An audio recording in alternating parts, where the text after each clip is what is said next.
Hi, and welcome back to Mellohi, a DSMP podcast.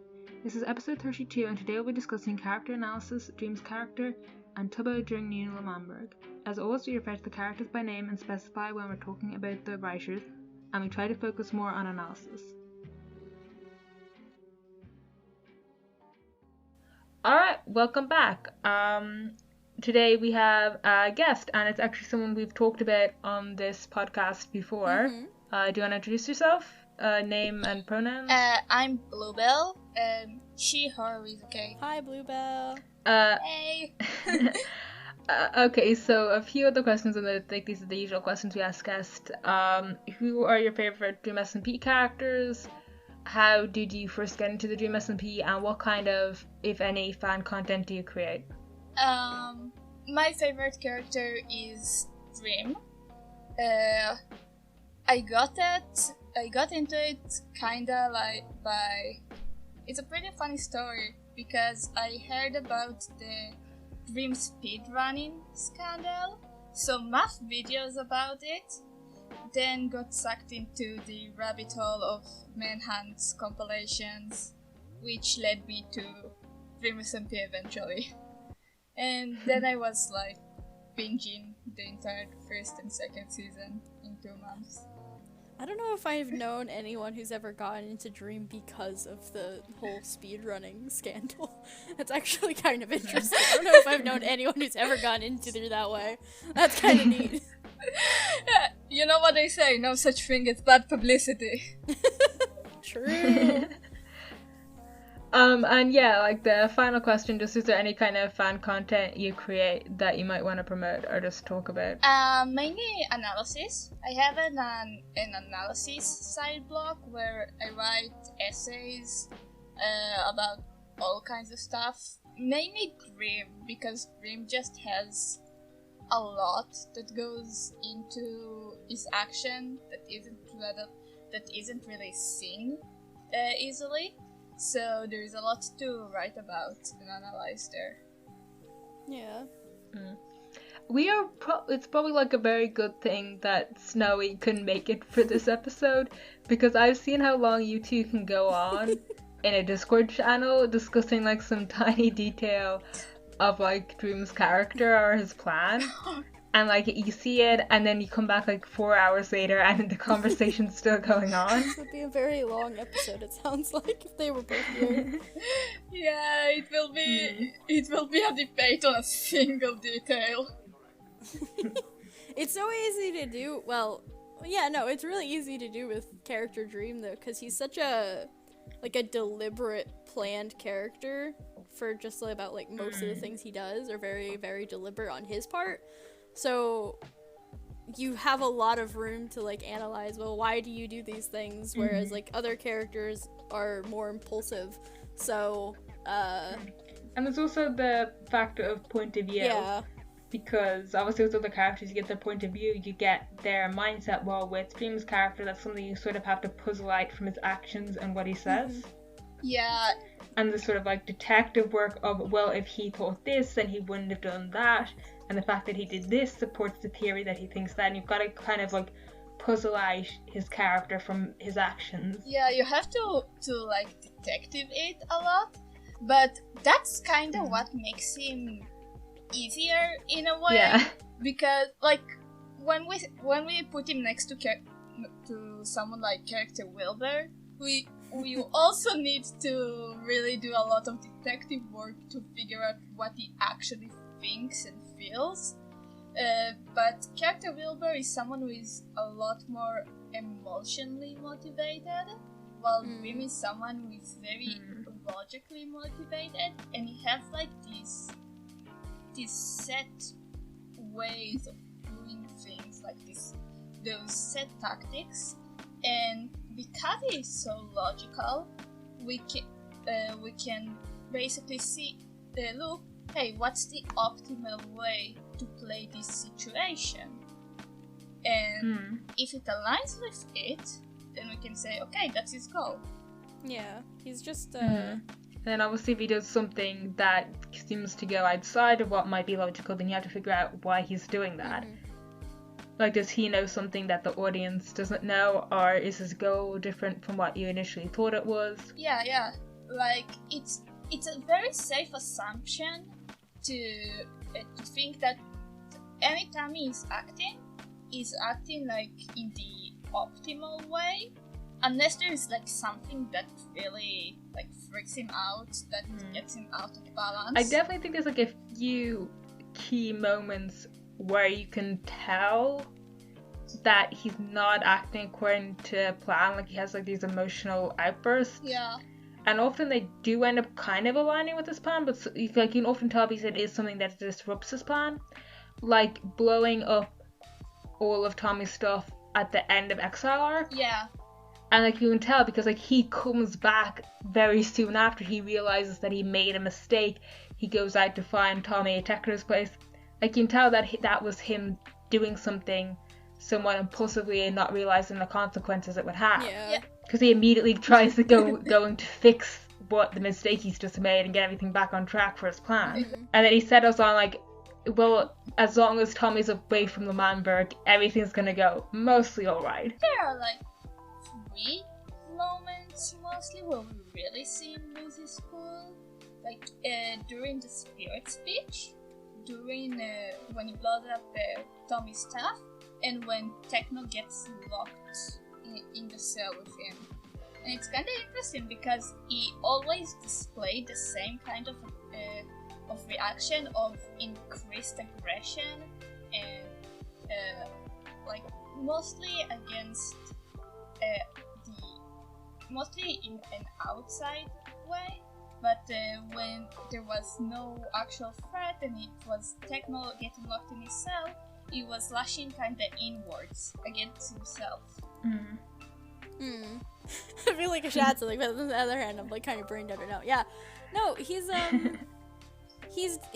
very I guess Dream put it best. He's very reserved. Like he always, people call him a control freak, and I don't really like it when they do that, but he kind of is mostly of himself, right? Like he doesn't like to feel out of control. I mean, that's very relatable. Yeah, and the few times where he sort of does feel out of control, he tends to lash out, or like I would say like the spirit speech is kind of an example for that. Like he brings it back to something that works around for him because he gets Tommy exiled. Yeah. But like that speech is like I feel like a good example of him sort of just losing it because he knows in that moment that he's not the one in control. It's Tommy and Tubbo and the new Manbergians, and it makes him furious. I would say it's kind of the other way around in that what he says about spirit, that's actually calculated to an extent, because what he's saying is basically the best way to get out of the blackmail situation he's in right now and to prevent future blackmail. However, his threat that gets Tommy exiled, which is the same kind of over-aggression to try to force things to go his way, that's a mistake he made. I think we're talking about the spirit speech. One thing that I think is important to remember is the fact that he was actually taking down the walls initially. So there has to be a moment when he was doing this and he decided, no, like he just suddenly decided, no, I'm going to do this instead. I'm not going to let anyone use something I care about against me, and that's when the spirit speech happens. Yeah. So before that, he was sort of, like, at least indecisive about it. I think Bluebell's kind of right. I think the spirit speech itself was very, I don't want to say calculated, but, like, it was purposeful. It was him, like, using it for his benefit to regain control over the situation, because prior to that, he's not the one in control. It's them forcing him to, blackmailing him into taking down the wall, and during that process of him starting to take down the wall, he's dead silent. And I think that was sort of him coming up with this idea, well, I'm not the one in control right now, I need to be in control right now. How do I do that? How do I get what I want? Oh, fuck spirit, let's do this instead. So I think it was sort of like a moment where he was out of control and he was pissed about that, and I think he channeled that sort of being angry into the speech, but the speech itself was very purposeful, if that makes sense. Does that make sense? Yeah, it makes sense. it kind of reached to me the situation like when he's quiet that he's running through the options of like, fuck, I'm getting blackmailed. How do I get out of this? And like he cared about Spirit, that's why initially he goes on with it, and he knows like giving up on Spirit, that's a way to get out of it, but he doesn't want to do it, so he tries to look for another situation. Because basically the optimal reaction for him there is that if he didn't care about Spirit, if he was all like cool-headed and stuff, it was just as soon as Tommy started to try and blackmail him, it was like to turn to Taba and says, yeah, that's a breach of the probation. Now the walls are going to be doubled. Tommy's going to be on probation until he's 18, and let's negotiate what's happened if he breaks probation next, and then he could negotiate for exile to be the punishment in a way that doesn't make like Clemanberg almost declare war on him, but actually agree with him. Does that make sense? I think so, yeah. I'm also thinking, like you said earlier, at least I think I'm remembering this right. I'm sorry if I'm not. It's okay. When you were talking about him feeling sort of losing control over his demeanor in the prison when Techno gets locked up, which, it's not what he wanted. That goes against the plan. I think other than that moment, it's sort of another thing where when he feels out of control, he turns that feeling sort of inward, right? He doesn't, it's why when, like, he goes quiet during, right before the Spirit speech, when the others are making fun of, or, like, mocking him and blackmailing him, he goes quiet. And I think that's kind of the thing that he does, is that when he feels out of control, he sort of contains those, like, feelings of, I don't want to say panic, but, like, whatever emotions come out of him for not being the one in control, whether that's, him freaking out or getting angry, because he is that very reserved character. He believes showing emotions to others is kind of a weakness, which, I mean, he's not wrong. And so, unlike other characters, like Tommy, who when he feels out of control or he feels threatened, he sort of lashes out vocally and aggressively, that Dream sort of turns that inward. He just goes quiet. He doesn't, he goes quiet and then he thinks it through. He's not a character that reacts emotionally very often. And when I feel like when he does feel like he's getting emotional, he sort of just goes silent. And that's his sort of coping mechanism to get himself back under control and then figure out what the next steps are to get him back to the position that he wants to be in. Because he's not a character that likes to feel out of control or at a disadvantage or, he likes everything to kind of go to the plan that he has set. Even if he's good at improvising, because I think we see that with, like, the vassal speech, because it seems like he fully doesn't understand, or, like, fully wasn't prepared for Wilbur to be like, no, we're the bad guys, help me blow up Lemanberg. But he's good at improvising. He's good at, like, figuring out what situations are to his benefit, but at the same time, he doesn't like things to be so far out of his sort of level of preparedness that once they get to that point, he just shuts down and goes quiet until he thinks up a way to get it back into. Although actually, talk about the vassal speech, there's something really interesting there, like about an analyzing thing that just shows how you interpret even like a small detail with Dream's character can affect like how you view an entire scene. Because I'm pretty sure it was either Apple or was you, Bluebell, who interpreted the fact that Dream asked to meet at Pogtopia as him agreeing with Wilbur by giving him the TNT. Well, when I analysed that scene, I interpreted it as him wanting to talk to Wilbur more directly, face to face. and he hadn't properly agreed yet.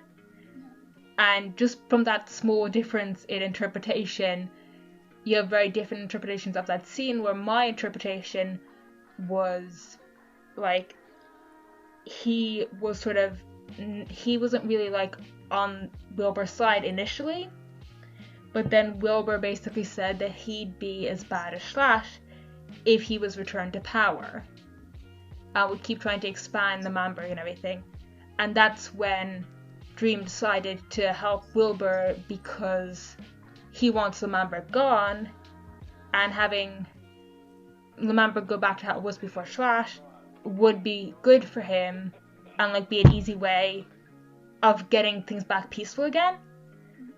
But if he can't have that, then destroying the Manberg is the best choice. But then obviously with the other interpretation, he was on board from the start.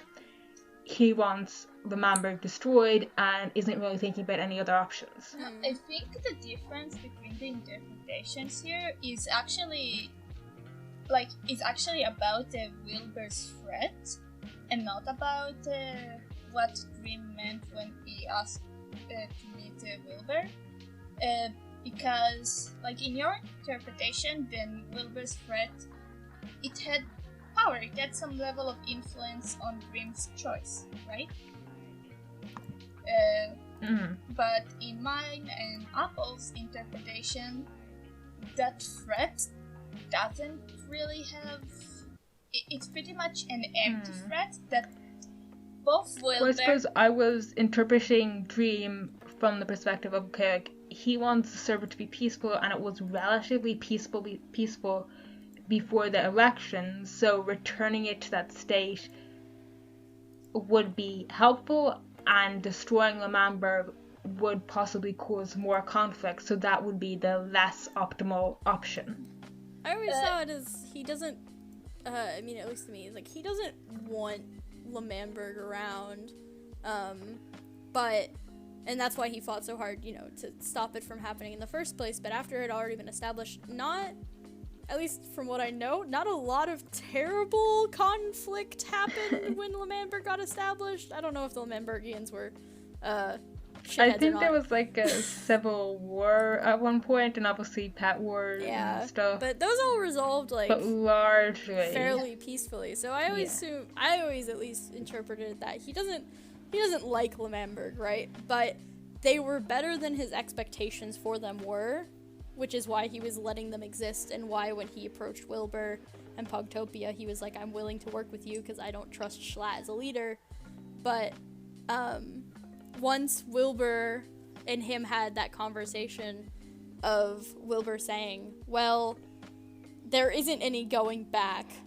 Schlatt's in power now, and I've seen what he's doing, and I've seen what he's, going to do, and how ambitious he is, and it's made me ambitious in return.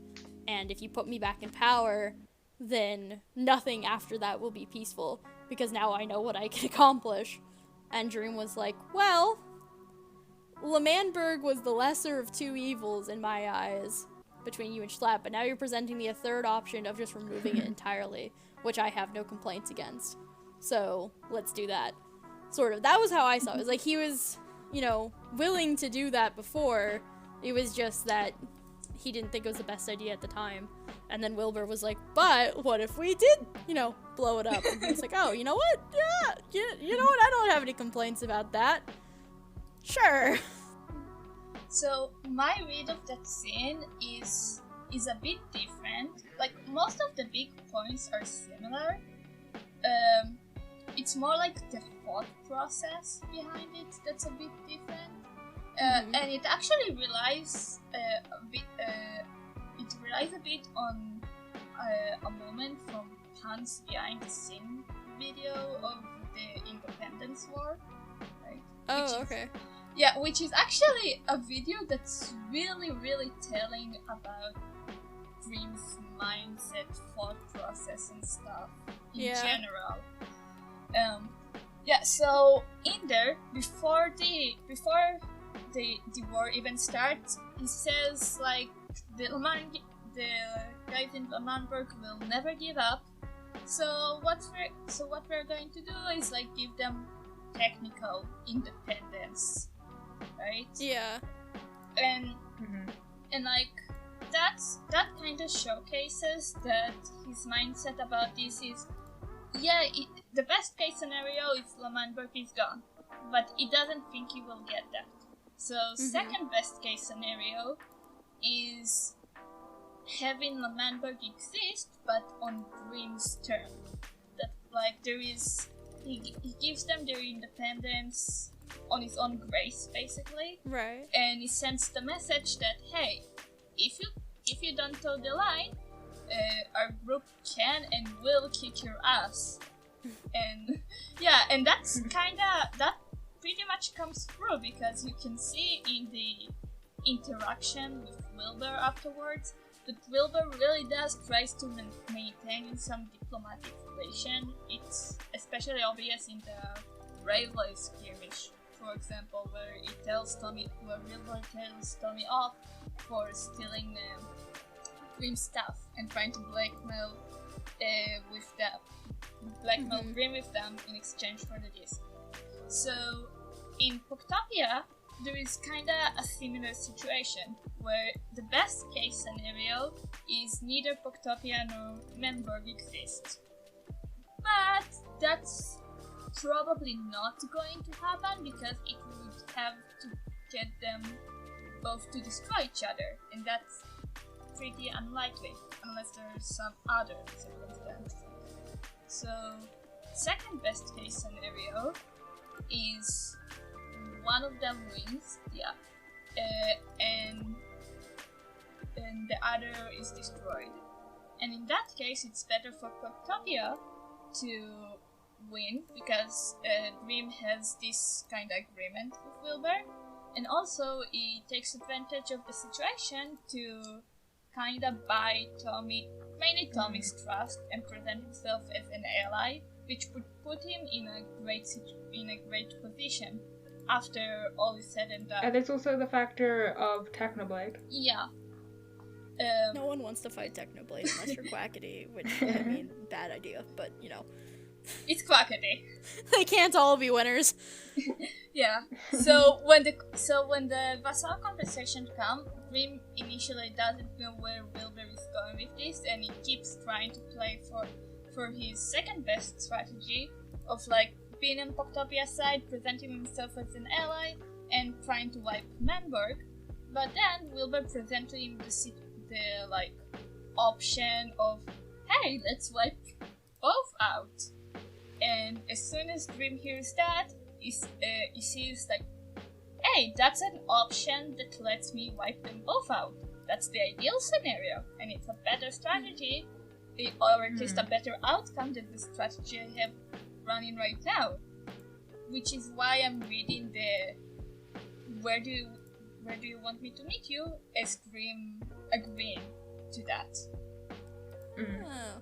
So I suppose it just comes down to a difference in opinion on what the optimal situation is, because I was taking more like a risk-adverse approach, like what would be the most likely and the safest option that would result in the most peace. Yeah.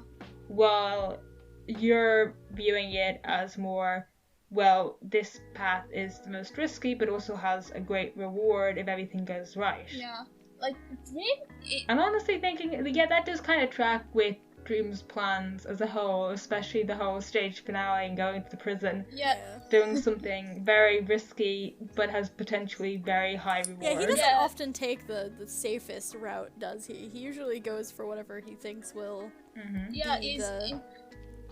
with, like, no regard for his own or others' safety. Yeah, All or it's nothing pretty type. interesting in that sense, is that he's not risk-averse at all, but he also doesn't take stupid risks. Like, there is a moment that's pretty telling, in my opinion, after, like, November 16th and all the fighting calmed down, where, like, Sam is bragging about this thing that he has, this strategy or whatever, that makes him unbeatable in combat. Oh, wait, I remember that. Yes. Sam's like, I'm so geared up, you couldn't possibly kill me. And I think he has Turtle Master potions or something like that. Yeah. And Dream's like so offended by he's like, I could kill you. And Sam's like, no, you can. He's like, yes, I can. And it's just this like little ego contest. Yeah, and what's pretty telling about this moment is that Dream hesitates a lot and questions it. Like, he's pretty confident he can win, rightfully so, right? But he doesn't know what Sam has, so it's an odd factor he can't account for, right? Which... I think part of it is also, like, what does he get out of fighting and winning? Like, with most of his plans, he has a concrete goal that he's very set on achieving, so he's willing to take risks to achieve that. But outside of that, he is more risk adverse because he doesn't have a goal to achieve. So what's the point of taking a risk? I don't know if I would call him... He's very cautious and overprotective. We're sort of more like on a spectrum of not caring at all about risk and being risk adverse, kind of leaning more towards the risk adverse side, I suppose. No, because I think there are like two different traits there about the attitude towards risk. Because Dream is in kinda two sides of the spectrum. On the one hand, he's very over-prepared and cautious and stuff. On the other hand, he's not risk-averse, which can be conflated a lot. But those are two separate traits, if that makes sense, right? Because going back to that fight, right, then Dream doesn't know what Sam has, so he can't account for that risk, so he can't make an informed decision about if there is a good chance, a good reward, not a good reward, a good chance for it. Like, he can't make an informed decision about it. But if he can make an informed decision and account for all kind of risk factors and over-prepare for it and all sort of stuff, then he is willing to get to do plans that are with high risk, high reward situation. But it's not stupid risks, if that makes sense. I'm gonna bring this into stuff that we said we talked about at the beginning, before we started. How do you think that plays in then to the prison? Because the prison is something that, as the designer, you would say, well, Dream has a pretty concrete idea of the risks of being in there, but it's also one of his plans that goes horribly awry when you think about it, because he clearly didn't account for, the whole torture and the fact that Sam was not going to be as fair of a warden as he anticipated.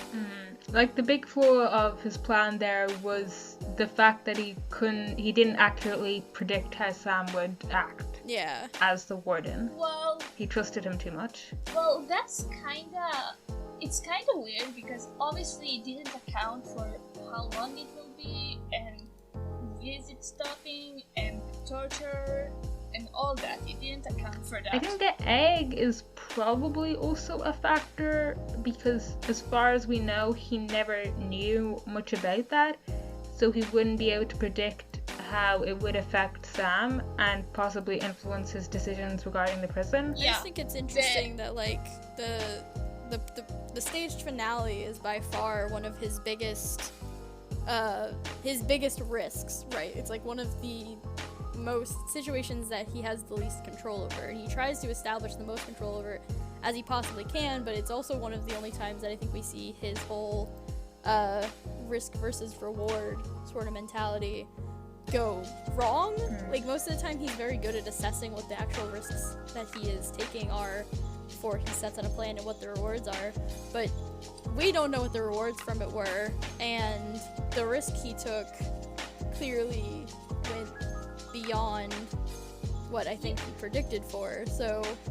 Yeah, but that's kind of the thing, because I don't think we can say that his plans went like, yeah, Dream suffered a lot in prison, but it doesn't seem like the plan itself, like the functionality of what it was supposed more to like- achieve.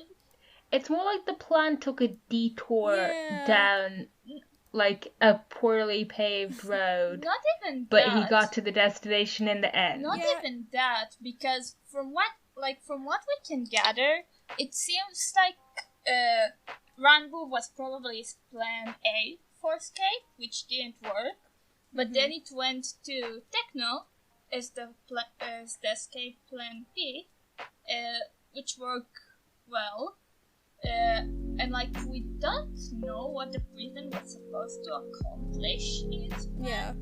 but it seems to have accomplished that. So in regards to like what his goal accomplished, it did what it was supposed to do. Like, the planning there was solid, Yeah. right? Yeah, but like the suffering, in terms of the planning, in terms of the strategy, like in terms of the character, it must have had influenced him a lot, right? That's like it's not good. It's kind of a given. Yeah, but in terms of the planning, it didn't really matter, the suffering, because it didn't have any permanent and lasting effect aside from how it affected Dream's like mentality. But that's Right. the thing that Dream is most in control over.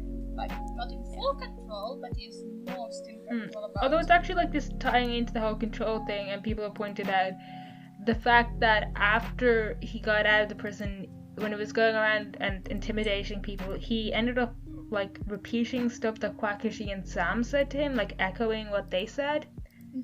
And I've seen people theorize that it's sort of him trying to take control of his trauma by using it against other people. I think there is an aspect of that. Like, is weaponizing his trauma for sure, and it could be that he just picked something that he feels would be threatening to say, which kind of indicates how he finds Kwakashi's words to him. He associates that with a lot of fear, a lot of threatening stuff. And it could also be that he's like the way Apple put it is that he's microdosing on processing the whole thing by like kinda repeating that and taking and sort of reclaiming that. Although actually interesting to talk about again in regards to his plan and the goal of it, is that something that we know now from how Dream and Puns talked about the plan after he got out of prison, is that the plan was always for him to get out of prison. So now we don't, like, the main theories before for like why he'd be in the prison, a lot of them were like so that everyone would be united against him. A lot of them sort of focused around the prison being sort of the end point of his plan, but now we know for sure that it's not the end point, that he has some greater goal that the prison was helping in some way, and we just have no idea what it is. That was going to be sort of my next question, right? Because, like we said, the prison, I think out of all the plans that he's made of this sort of risk-reward thing, it's by far, like, the biggest risk, because it kind of removes him from the game for probably a lot longer than he anticipated, but it was by far the biggest risk versus reward. So when what is the reward? Have allies, even when he does have allies outside, like Ranbu, he still has to find ways to communicate with them, like how he sent the message through Sapnap to Ranbu. It sort of removed him. Like, if no one had visited him, he would have no way of sending that message. It just sort of cut him off.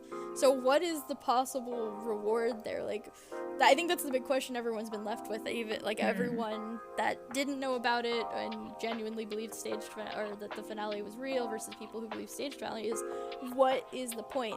Because, like you said, a lot of us thought that was the end game, but now we clearly know, no, it's just another step in the process. So what's the next step, and what did that achieve for it?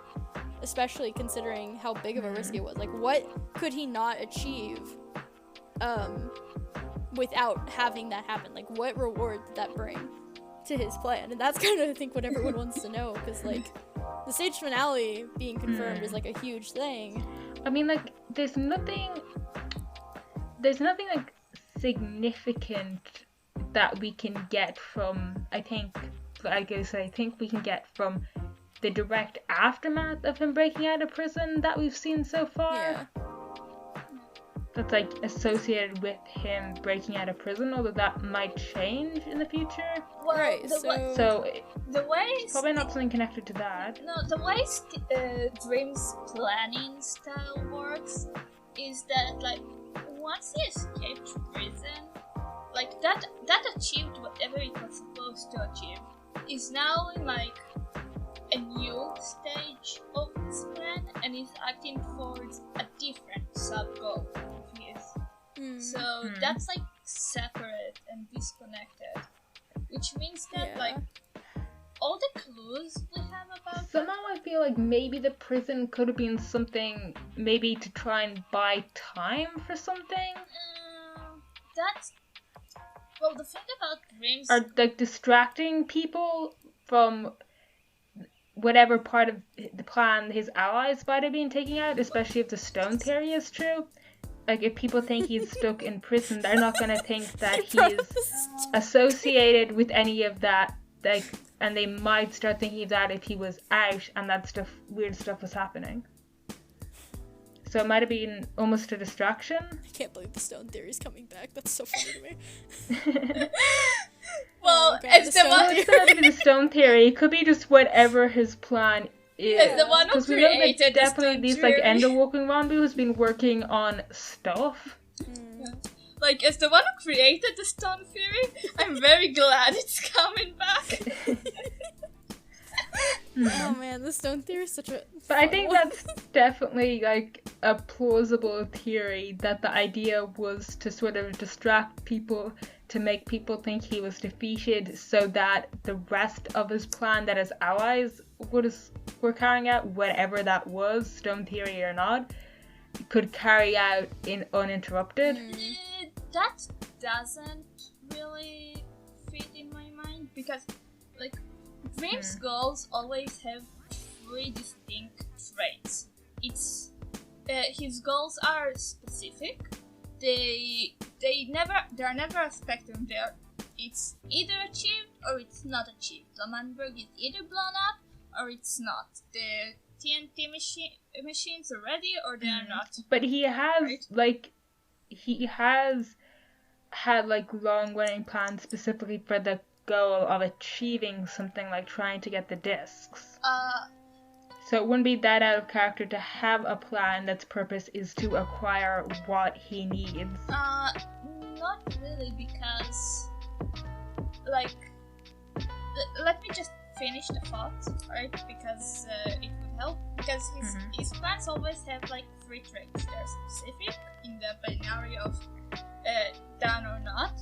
They are achievable in that there is a good chance of doing them, which is why, like, during the Proctopia era, why discounted initially the idea of the possibility of trying to destroy them both until an opportunity presented itself.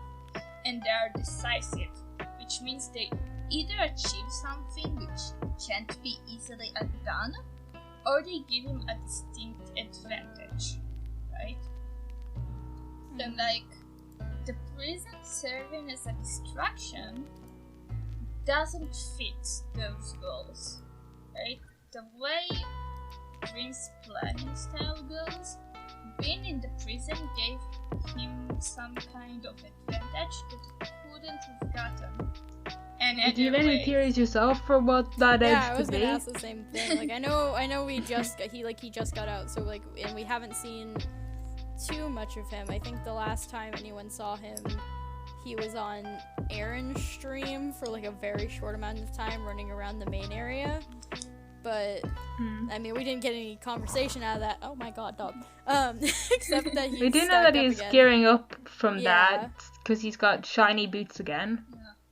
He's got shiny boots, and he had like a stack of gapples and potions, and was already gappled up before he even saw Aaron. So He's being cautious. He's getting stacked up, but that doesn't It's really tell us possible that he's anything. just getting set up if he has to fight, or if he's but it could be that he's like preparing for something, you know? Yeah, I feel like it's just him getting geared up because there's Like a lot of people we on his don't ass, really but- know if he's like being paranoid and making sure that he's prepared to fight like 5 people at once every time he goes into the greater SMP area, or if he's planning on doing something and is trying to gear up as much stuff as possible for Well, it. it could be both. Yeah, I feel like it is both. Yeah. Knowing it, like he's not the type. I that suppose we'll doesn't like to see be if prepared. there's some big event he's involved in that we know that he chose to be in. Yeah.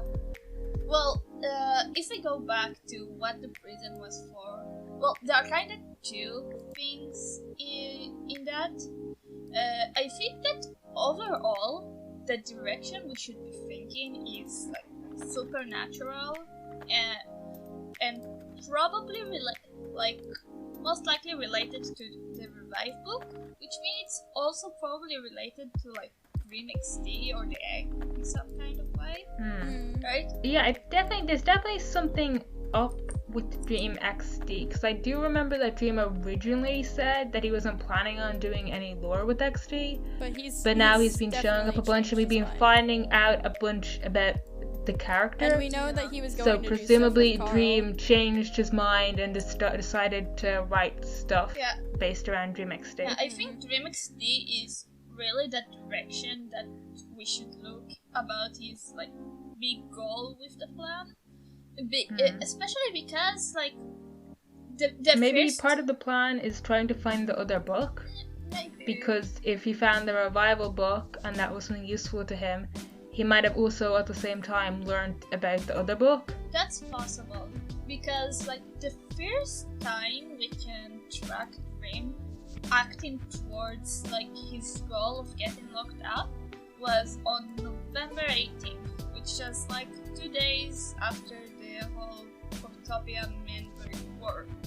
But it's also possible to like that's as far as his actions go. But if we look at his behavior, we can track that change from more long-term strategy to kind of a more short-term strategy, right?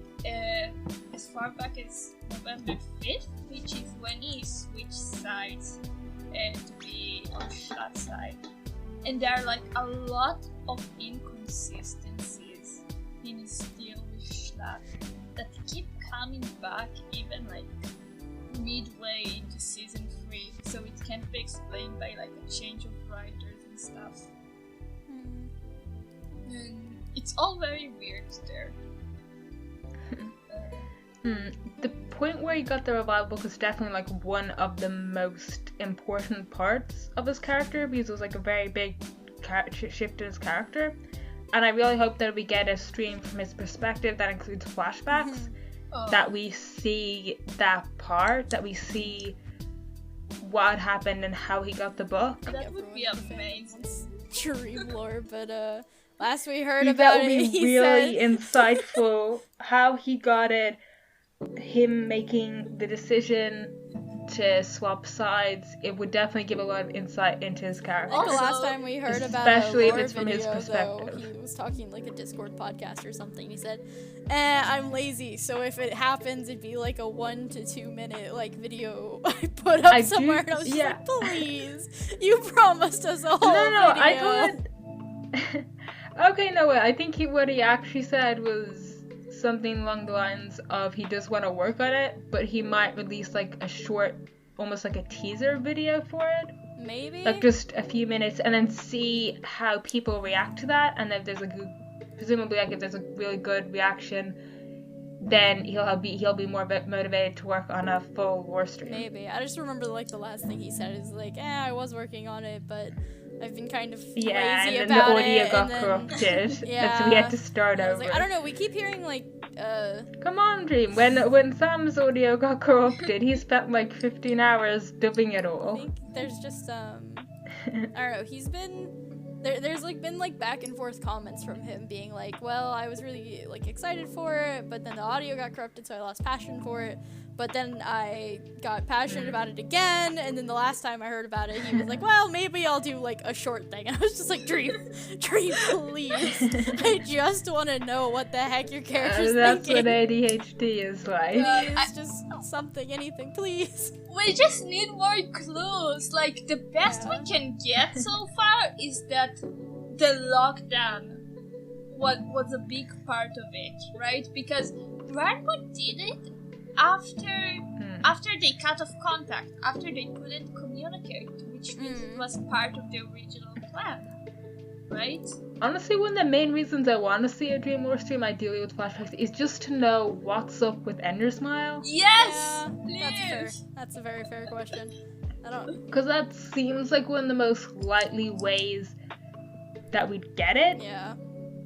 Because Rombi so far hasn't really done any flashback style stuff in lore. Yeah. But maybe now, since we have Ghost Boo, who seems to have... I don't know if he has all memories, but he has a more, like... He seems to be more aware of himself and less stressed out, which maybe feel that like means he's if more in Ender contact. Smile is involved in its lore stream and he is working on it, he'll probably wait until after the reveal that Ender Smile is canon Maybe.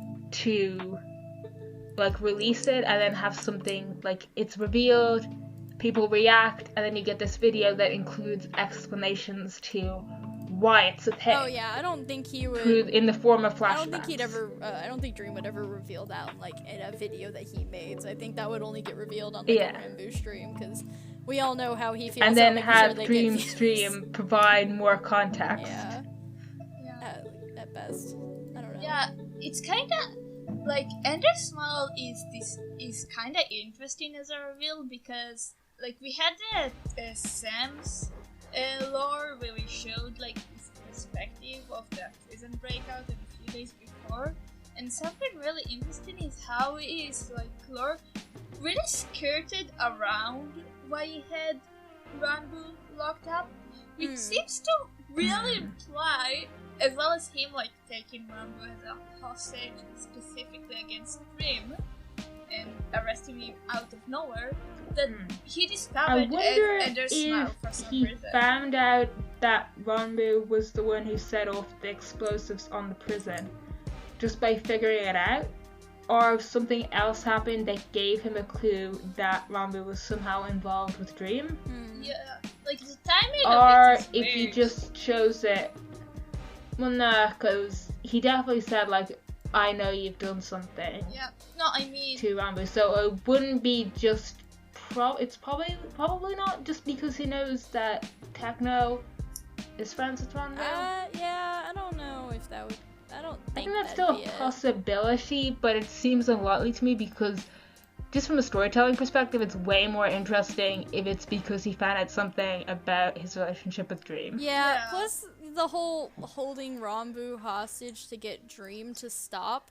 If he held Ranbu like, if he had taken Ranbu because of his relationship with Techno, then you'd think that it would be He would have like, just gone straight to Techno, threatening stop. Techno. But he was threatening Dream with Rambu's life, so he obviously thinks that Rambu's important to Dream, which means that whatever the reason he locked him up, which, I mean, I'm guessing was Obviously, the he didn't TNT. realize that last time someone tried using something the Dream likes against him, he just immediately said, nope, I don't care about Yeah, that. can we talk for a minute how dumb Bye. of an idea that was on Sam's part? Like, against the how did he think necromancer. that would work?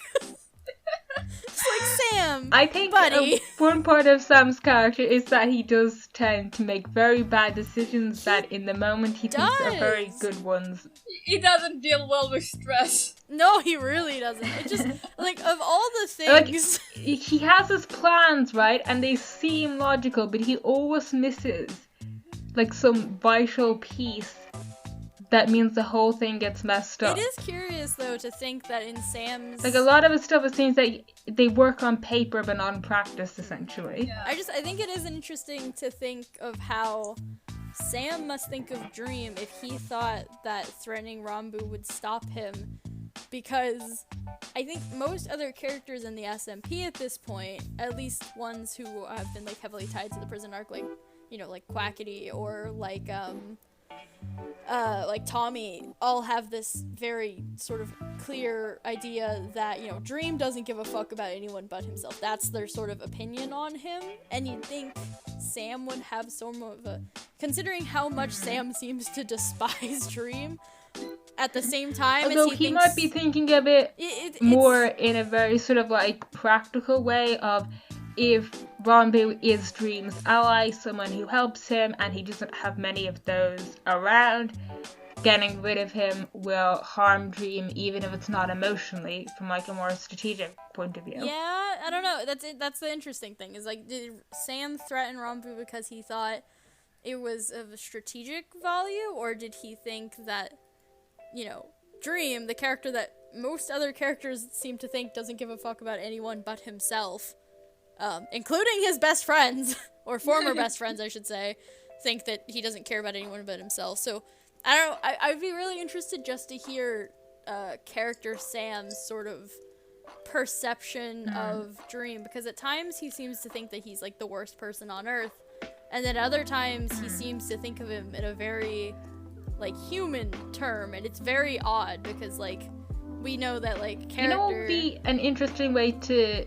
like, a likely way that they might reveal some of the questions about Sam and Ranbu is if someone directly confronts Sam, probably someone like Taro, about Ranbu's death, because then Sam would have to defend himself, and we'd probably get a better idea of what he was thinking and, like, the reasoning behind his goals. Or he might just lie, but even if he lies, that will still give us insight by how he lies. Well, didn't we kind of see it with Bad and Ant, where he said, like, killing Rambo was details, basically, right? I need to watch that stream still. I can't believe I haven't watched it. Like, that feels like such a big one, because that's also the one where Sam, like, just gaslights the absolute crap out of Bad, and I don't know. As somebody who likes Sam's character, I really need to watch that.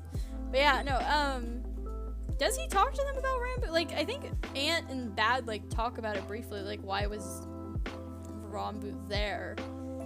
Did they ask Sam? Yeah, they bring, like, they don't ask it directly, but, like, they do kinda bring up that he killed the dog and killed Ranbu, and it could be that Sam was talking about the dog, and about it being like not really a big deal. I think what happened was, like, Bad talked about Ranbu, but he also brought up the dog, so Sam talked about the dog, and there was, like, some misunderstanding there. Avoidance techniques. Kinda. Like, you're gonna ask me two things? I'm gonna talk about the one that is less offensive, considering how often pets die on this server. It's like, oh my like, god, one of the reasons I said Taro is honestly because I want to see another Taro standing up to someone scene, because those are the moments where his character, in my opinion, really shines. Is when people would, like, who tend to think of him as, like, this pushover who they can, like, easily influence, and he just, like, stands up to them, tells them no, because he usually does go along, like, sort of follow the easiest path, so when he does stand up, like, you know, things are gone serious. Yeah. Pablo is such Pablo's such a good character, I love Pablo. Yeah, and he's underestimated so much, despite being, like... I think a lot of people, like, the whole, like, pushover sort of idea comes from the fact that he's a very passive character, in the sense that he does tend to go along with other people's ideas, but that doesn't mean he can't think for himself. Yeah.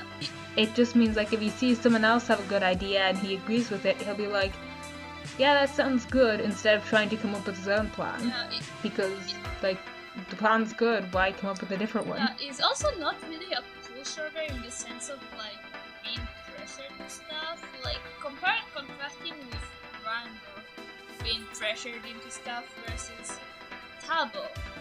Because it doesn't really work the same. Taba oftentimes, like, willingly decides he only to really goes along with stuff when he's alright with it. Like, there's a few exceptions, but often those are things where he does have a reason to go along with it, even if he personally doesn't want to, like the Butcher Army. He personally didn't really want to do that, but Yeah, but it was very... he felt like it was necessary. Yeah, it was also very conflicted, and like, didn't really trust his judgment at the time, so like, it wasn't entirely on board with it, but it did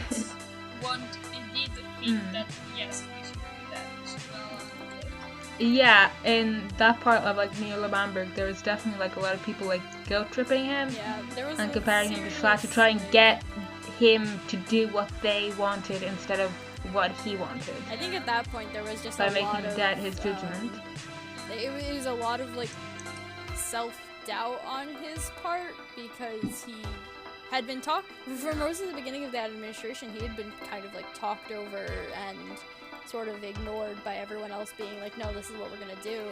And he is the president, so he makes the decision to exile Tommy, and then immediately after that, everyone's telling him, you know, that's what Schlatt would have done, that is like a terrible thing, you've betrayed us, you are as bad of a president and as there's Schlatt. also a lot of like turning around stuff, like if he has an idea and they do it and it turns out good, then everyone celebrates, everyone did great.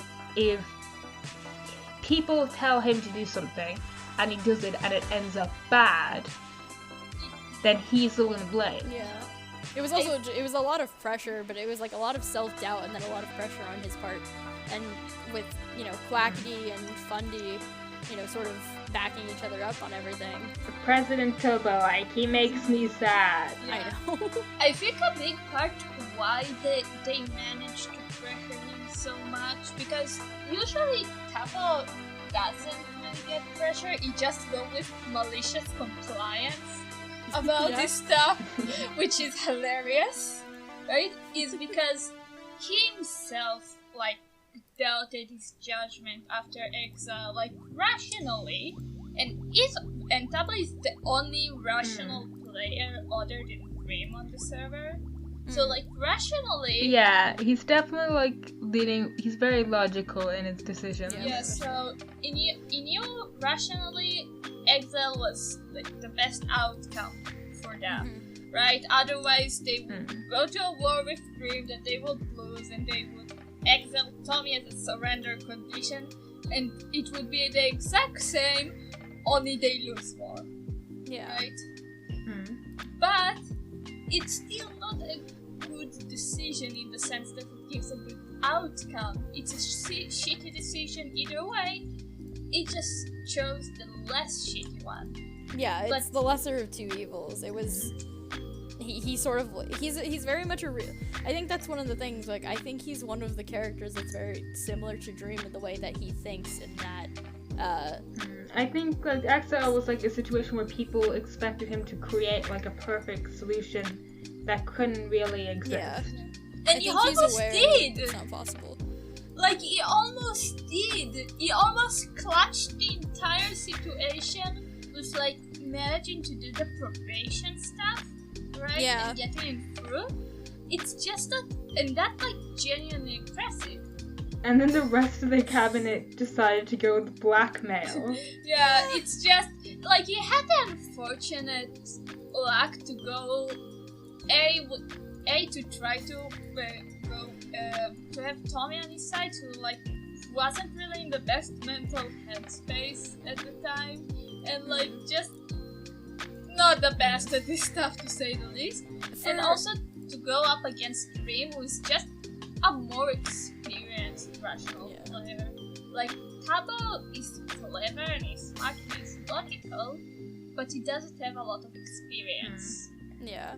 I think given the situation that he was in, he got as close to like a win condition as he could, but I think a lot of people have noted that, and I don't know how much I believe this, but a lot of people think that, you know, Dream would have, and I think Tommy believed this too, was that it didn't matter if the probation worked out, because one way or another, it wasn't something he could personally stick to, because that's just not the type of person he is, and on the other hand, Dream has it out for him, and he's gonna get exiled no matter what. I mean, if we go with Apple's perspective on Exile, the goal of Exile was primarily for Dream to get the disc off Tubbo. Yeah. But we can actually... those people are actually right. That could have been that a route he took if the others didn't go to blackmail, is if Tommy messed up, go to Tubbo and say, okay, I know you don't want to exile him, how about we make a deal and you give me his disc instead? Actually, we can, because that would be... It would be like, he's like... It would seem like he's giving Tubbo like a what's it called? Basically he's giving Tubbo a better option, when in reality he's getting exactly what he wanted from the start. Actually, we can So that could have been what happened if the blackmail didn't happen. Yeah, we can actually see what's like Dream's plan there. Like, me and Apple have basically the same interpretation here, right? And like you can see in the exile negotiation that after they bring up the probation and stuff, Dream starts provoking Tommy through the DMs and stuff. Like, if we take that along with his plan to like frame Tommy for Griffin and stuff, then it most probably his plan was like to say, okay, you're in probation, you have like 2 weeks, and during those 2 weeks to provoke Tommy in ways that wouldn't be directly obvious that Dream did it, to provoke him until he does something which break probation, and then like the whole stuff of like negotiating the other, like the first punishment for the probation was that the walls get doubled and Tommy is on probation until he's 18. If Tommy broke probation the first time. Of course, after he broke it the first time, there would need to be a second punishment. And if Tommy broke it the first time, the second time, Dream would be seen as totally in his rights to argue for exile as punishment. And then he would have a longest time to get Tommy to sleep up. It's just that, And then obviously if we go with the interpretation of getting the disc being his main goal, that works as well, because if he has like all these consequences, then it's very easy for him to say, well, if you really don't want that to happen, there's a way you can avoid that if you just give me what I want. Yeah, there's also that. But, I mean, I was just reading earlier Apple's sort of analysis on that and why Dream wanted Tommy exiled, and it was to sort of break that relationship with him and Tubbo. And I think, like I said, I think Tubbo got as close to a win condition as he could have. It's just that he was trying to play the game fair, and Dream technically wasn't, because no matter what, Dream would have found a way to get him exiled. It's just that he didn't really have to try, because Tommy did it for him. Because he was... Tommy sort of nailed the coffin in the head. And I think that's about our time. So if you guys want to say anything to wrap this episode up. Yeah. We didn't talk about stage disc finale as much as I think we meant to. But you know what? We did a deep dive on Dream's character, which is about as good. My final statement here is I'm really looking forward to seeing Techno and Tubbo team up in the future against Sam and maybe Quackashi. I think it'll be really interesting that characters who haven't really worked together before since like way back in Poptopia a bit. So I think it'll be really interesting to see what they do if they're working together. Yeah, that'll be fun. So you guys have got anything to say? Tubbo's the only character you should properly be an apologist for, because I love him.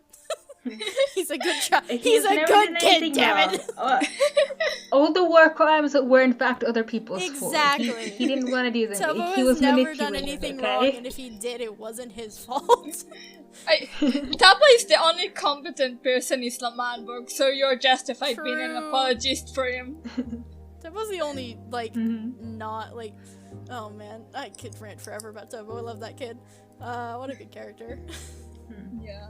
Look, like all the characters, he has issues. He just doesn't let those issues affect, like, his job as president, as part of Lamamburg as much, you know? It's why he's the most I competent. think Yeah. Tubbo was the best president until he lost confidence in himself, and then he wasn't a great president, but he was still better than Wilbur and Schlatt. That's all I have to say. Definitely. Yeah. Alright, so that's us for time. Woo! Bye. Bye! Bye!